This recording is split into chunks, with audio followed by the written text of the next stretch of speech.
જય માતાજી મિત્રો, વન મીડિયા ચેનલને રમણીક ચારોલિયાના નમસ્કાર. આજે તમારા માટે જબરજસ્ત વિડીયો લઈને આવ્યો છું. જો તમને ગમે તો અમારી વન મીડિયા ચેનલને લાઈક કરો, શેર કરો અને સબસ્ક્રાઇબ કરો. હે રાજ્યા, હા ઊભો તો રે. એલા ક્યાં જા? આટલી બધી ક્યાં તારે ઉતાવળ હે ભલામણા? એલા ઘરે જાઉં છું, કારખાનાથી હવે છૂટ્યો. તને એક વાત કહું, ખોટી નો લાગે તો બોલ ને. ભાઈબંધ સમજીને કહી દઉં છો ને, તારા કારખાનામાં પાણી બની નથી કાઈ તો તારું મોઢું આવું ભર્યું છે અને આવા લઘરા વેડા કરે. જોતો ટી-શર્ટ જોતો, પેન્ટ જોતો, તારા હાથ જો હાથ. એલા કારખાનું કોલસાનું છે, તેને કોલસાનો ભૂકો તો ઉડે અને ઓમે હું કારો છું એટલે વધારે કારો લાગુ. તને નાવા ધોવામાં કઈ ખબર નથી પડતી? તને કઈ વાંધો છે? એટલે આ તો મને તારું પેટમાં બળે છે ને એટલે કહું છું. અને લગ્ન નું હું વિચાર્યું તો કે એલા લગ્ન તો મારે કરવા છે, પણ ગમે ત્યાંથી માગું આવે ને જો આવે તો કોણ જાણે હું વાંધો પડે કઈ ખબર નથી પડતી. મારા બેટા મારા જોવે ને ના પાડી દેસ. બોલ. નો થાય, તને કોઈ છોકરી નો દે. તું આવી રીતે છોકરી જોવા જા, તને કોઈ છોકરી દે? આમ મારી ઘોડે જવાનું છે પર્સનાલિટીમાં. ડાયરેક્ટ જ મને પહેલી વારમાં જ હા પાડી દીધી અને લગન એ થઈ ગયા મારા. હું તો તારા હાથનો નાનો છોકરો કહેવાય. તારી ઉંમર કેટલી થઈ તું મને કે? એલા મારા 32 વર્ષ થઈ ગયા. મારા 18 વર્ષ થયા. વિચાર કર, 18 વર્ષમાં મારા બાપાએ મને લગન કરી દીધા અને હવે ઊભો વિચારે રાખ અને લગન નું કઈક વિચારજે. હા, વાત તો સાચી છે રવિની, લગને કરવા છે મારે, પણ કોઈ આ નથી પાડતું. ભગવાને મારા લાયક પાત્ર તો ક્યાંક બનાવ્યું છે ને.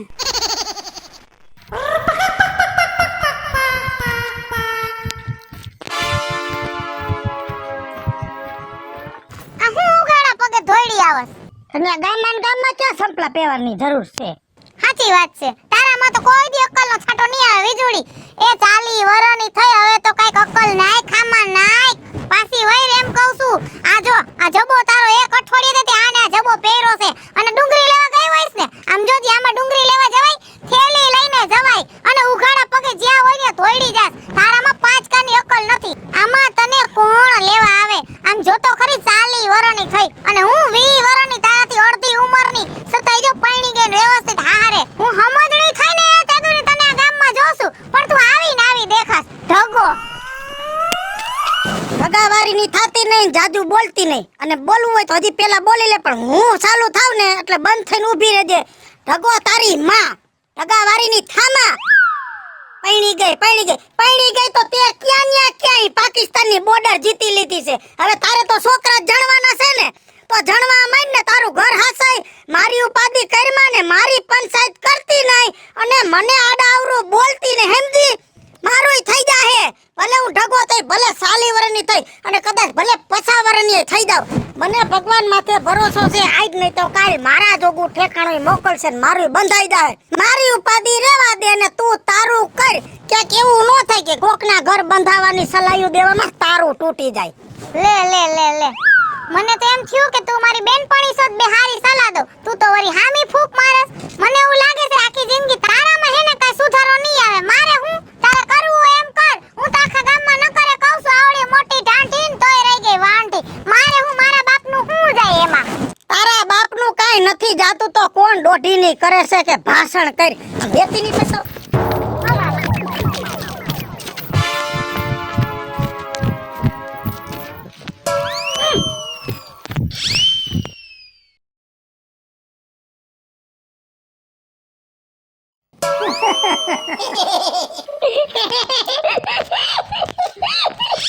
બીજું મને ઈ નથી સમજાતું કે તે મારામાં એવું શું જોયું તે મને હા પાડી દીધી ને લગ્ન કરી લીધા મારા હારે.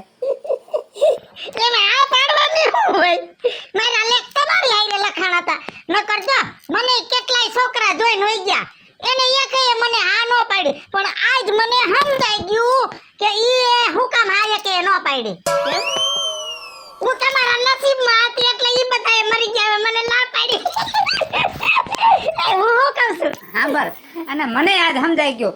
કેટલી છોકરીઓને માગા નાખ્યા પણ છોકરીને તો મારા સુધી પહોંચવા જ નહોતા દેતા, ના પાડી દેતા હતા. એટલે મને સમજાઈ ગયું કે તુંય મારા નસીબમાં હતી. લોપો છે કેમ કે મારે આગળ પહોંચવાનું હતું.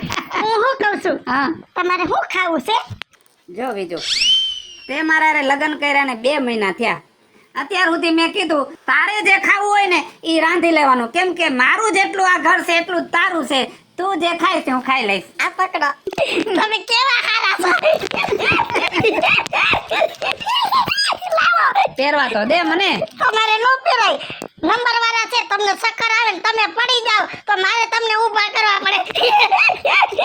એકવાર પહેરવા દે મને, ચશ્મા એકવાર પહેરવા દે. એ બાપા,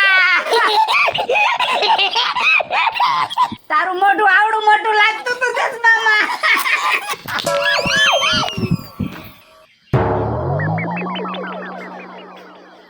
નાખો. ના હવે થોડોક લ્યો ને. 2 રકાબી પાઈ દીધો છે ચા. એ તો ચા તો હારો કેવો બન્યો છે. મસ્તીનો બહેનો, તારા જેવો કડક ને મીઠો.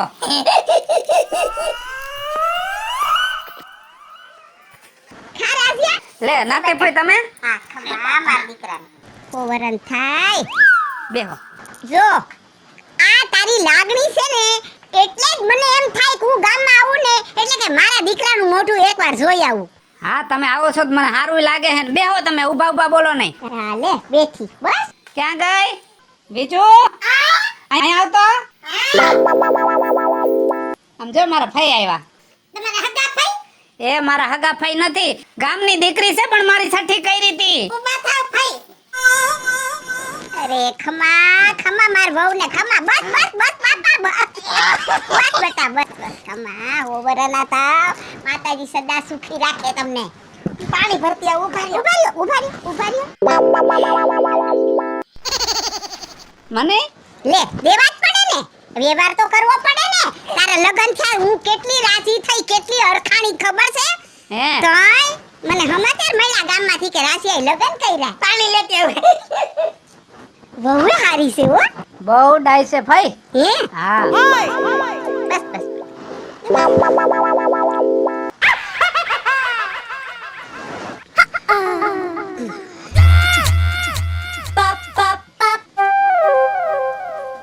બટા મને એમ હતું કે તારું ક્યાંય ઠેકાણું નહીં પડે હો, પણ હારું એવું મળી ગયું. આ તને ક્યાંથી મળ્યું?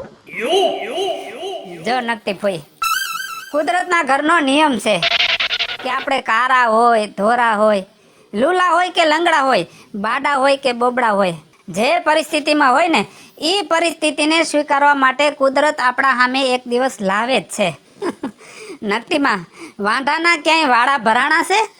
રાજ્યા ભગવાનનો ઉપકાર માન કે 45 વર્ષે તારું થઈ ગયું. ના ના એટલે તું બધાનો ઉપદેશ દેવા માંડ્યો અને તું એમ કહે છે ને કે વાંઢા નથી. અરે હાલ તને ગામે ગામ વાંઢા બતાવું. બિચારા કેટલા વાંઢા એમને એમ રખડે છે.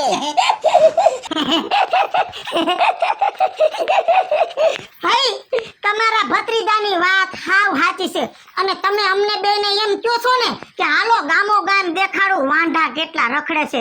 પણ ભાઈ ઈ વાંઢાને તમે પૂછજો કે એની જિંદગીમાં એકવાર મોકો આવ્યો હોય કે જેવી હાલતમાં છે ને એવી હાલતમાં એને સ્વીકાર કરનાર વ્યક્તિ એકવાર તો એની સામું આવ્યું જ હોય. પણ જેદી વ્યક્તિ એની સામું આવ્યું હોય ને તેથી ઈ મોઢું ધોવા ગયા હોય એટલે ઈ વાંઢા રહી ગયા હોય. હાલો મિત્રો, હું છું ધનસુખ ભંડારી ઉર્ફે વીજળી. હેલો મિત્રો, હું છું રવિ ચારોલિયા. હેલો મિત્રો, હું છું રાજેન્દ્ર પંચાલ ઉર્ફે રાજ્યો. હું મીના શર્મા. હાય ફ્રેન્ડ્સ, હું છું કાજલ દાવડા. મિત્રો અમે તમારી સમક્ષ સરસ મજાનો કોન્સેપ્ટ લઈને આવ્યા છે. આ કોન્સેપ્ટ તમને ગમ્યો હોય તો અમારી વન મીડિયા ચેનલને લાઈક કરો, શેર